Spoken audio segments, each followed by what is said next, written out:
I think I had about 4 haircuts in one, messed about with the top, had no idea what was going on at the back. Quite the source of ridicule. And about 2 hours ago, I just went and let a professional have a go at it. I'm Tom Vowler, and I'm a novelist and short story writer and creative writing lecturer.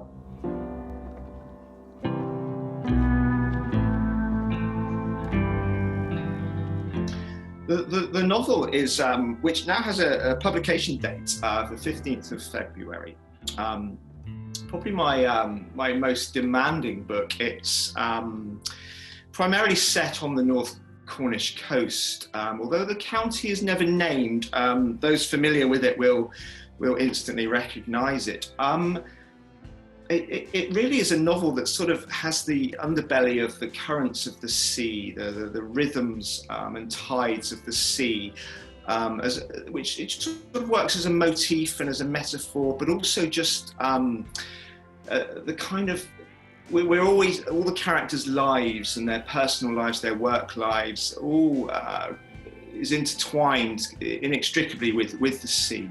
And so it's a story about kind of an unlikely love affair. It's a story about an inability to escape one's past and to sort of fully sever those kind of twines that take us back to a life we'd rather hide and run from. So yeah, my protagonist is recently out of prison and returns to a dilapidated house that is actually based on a real house in North Devon. And he kind of tries to just live out a quiet life there, but of course life has a way of not allowing that to happen.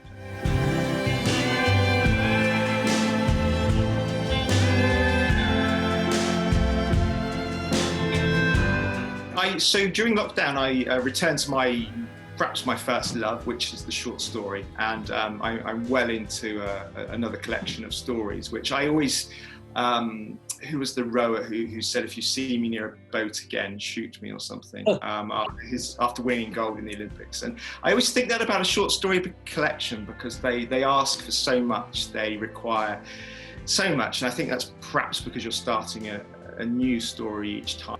They always take much longer to write than novels. But yeah, I'm halfway through another collection. And then also a memoir about wild swimming and grief, really. And there's been a sort of fascinating journey this year in exploring how one can really return to the landscape, in order to sort of, as a remedy for mental health issues, such as, I lost my father relatively recently. And yeah, so I now throw myself in very cold water as often as possible.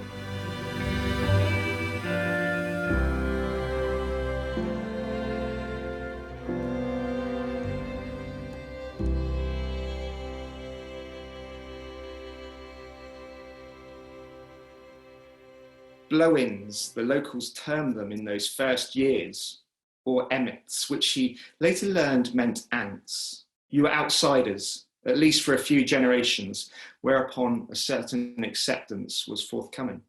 It was a superstitious land, built on pagan myths, on tales of treasure from wrecked galleons, Spanish bullion on the seabed. There was subterranean treasure too, tin, copper, china clay, mines and quarries now largely abandoned, wealth always dug for, a fiercely independent people, always governed from afar. The county was almost an island, its own domains, save a few miles of rock joining it to the mainland in the north. And inland, the bleak moor, reluctant to yield its secrets, place names you had to learn how to say, the pronouncement nothing like the spelling. And then there it was, this house from childhood, and he could smell the aromas of breakfast in that other time, their mother taking guests' orders, her paisley apron and cherry red lipstick vivid in his mind. At its peak, there were 5 guest rooms, 4 of them doubles, up to a dozen people sharing the house in the summer. 6 o'clock was the signal for drinks and music, their mother playing old jazz records as she took her first gin of the day. Their father had his own ritual, vacating the local pub as late as he could, perhaps hatching plans for his departure even then. It seemed to him now a time of great illusion, a family in waiting for its storm. After growing up in a landlocked county, moving to the coast, the very tale of England was like relocating abroad, like being on permanent holiday. Running like a backbone through its core was an elevated hinterland, but either side of this you were never more than a short car ride from the sea. The land tapering westward to a talon that probed the restive Atlantic. There was a hierarchy out on raids, his brother having to prove himself, his nerve as well as his climbing ability. The rarer the bird, the more sought after the egg, and they could walk miles on the rumour of firecrest or merlin. But for sheer audacity, a rook's egg held kudos beyond its high incidence, their nests assembled on the highest tapering branches, inaccessible to all but the fearless. He could hardly breathe as his brother climbed down 50 feet or more with what he thought was a rook's egg, stowing it safely in his mouth to keep both hands free.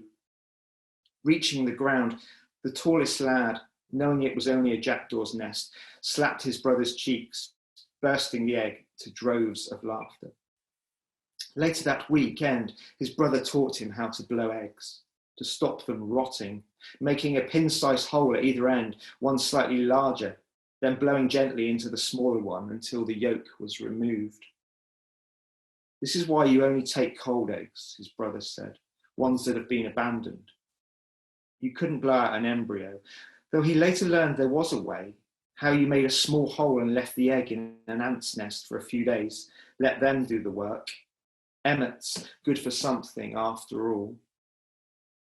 The dog had something scent now and lagged behind him.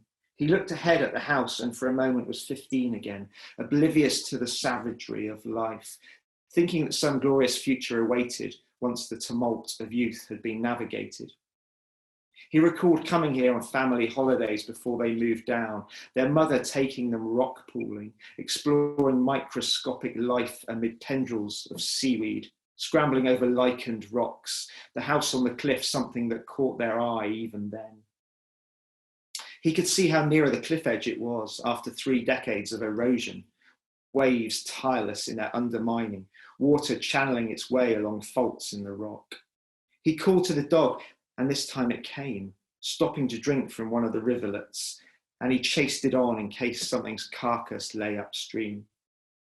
Few rivers went quietly to their end, and he liked how they overshot the cliff edge here, announcing to the sea their return. Water's great migratory cycle, always finding its way, returning to itself, and the waves surging in to unite with the fresh water, their advance a mathematical artillery, as was everything in nature, patterns repeating. The fret had cleared now, and he could see beyond the house out to the island, its silhouette from this angle a leviathan rising through the water. Its lithe body segmented, head turning unflinchingly inland. It was all that was left of the old land, a reminder that the sea always triumphed in this incessant struggle, millennia of resistance by the land undone, only this granite outcrop enduring.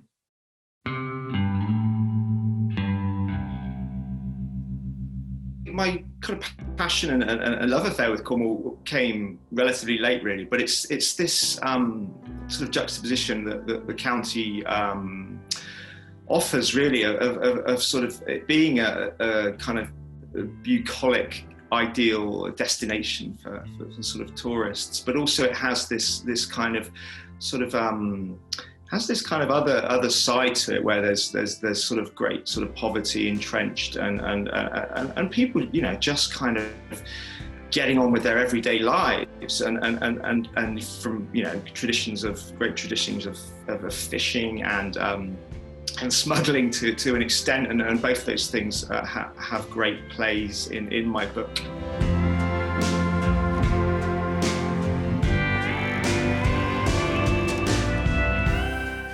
I'll see you at North Cornwall Book Festival.